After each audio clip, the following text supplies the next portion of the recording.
magacaygu Cabdulle Ciyaaye maansaduna waa dalya dibad dhalin yahay dabuubaha iyo deelka maansada debankaanba maan qorin balse anigoo daayo dana aan ka gelin bay soo tiri digay qabo annama aanan daahina dalya dibad ayaan qoray warihii dahsoonaa baan dibadda keeno dabuubtaydii baan furay anigoon dambaabayn diintana ka bayrayn wax dubaaqa iga jira aan idiin daliil sheega qora baldawgan dada kale haddaan dego ruux dawarsi aadiyo nin dalkiisa joogaa darajada mismayn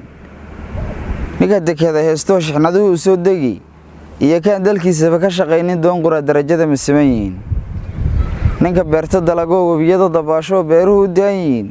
iyo barafda ayaa midka degalka yaalin darajada mismayn dacishiiqa oo weyn diinna loogu dawgalay iyo ka daroogada darbiyada la jiifo eeyaha la darisi darajada mismayn ninka geela daaqsada hadba duur u sii raraa iyo gug halkoo day iyo kaan digaag iyo aan lahayn dameerkaba ama eeya daaqsada darajada mismayn nin diintii furqaan tahay dadkiisuna ay heestaan iyo daalim garashiyo ka batagay dadnimadii darajada mismayn dada kale waxay tiri goobaha dalxiiskiyo gooboyin dusheediyo deexdii hobyoodiyo il dacaladeediyo daala buuraheedii adigoo dawaafo ku dangiigsan kara oo dambarkana ku dhami kara maxaa dibad wareeg iyo dollar raadintiisii laabta kaaga daabacay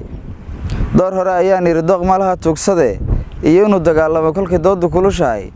daliil weeye sugan oo qof kastoo damiir lihi uu dareemi karayo saaran dunidan jaallow dayartii dhulkayga ayaan idiin dardaarmee inta dalaga beertaan oo dahabka qodataan dayaxaa cirkaa sare doondoon oo taga intaasoo daalayihii haddaan idin dul marayo aad wada daciifteen anama aanan daaline haddan dibadda keenaa waxay ii dahsoonaa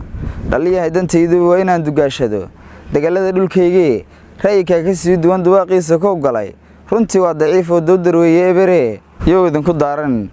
anoo digirta falan kara aadi maayo dawarsiiye anoo duleedka daawood ku dhansada dameeraan reer galbeedka door biday intaan dunida joogana duuli maayo ebidkay tanliinow bixi maa adiguna dadkaygow degalkiinna aamina dalya dibadna soo xiray waa mahadsantihiin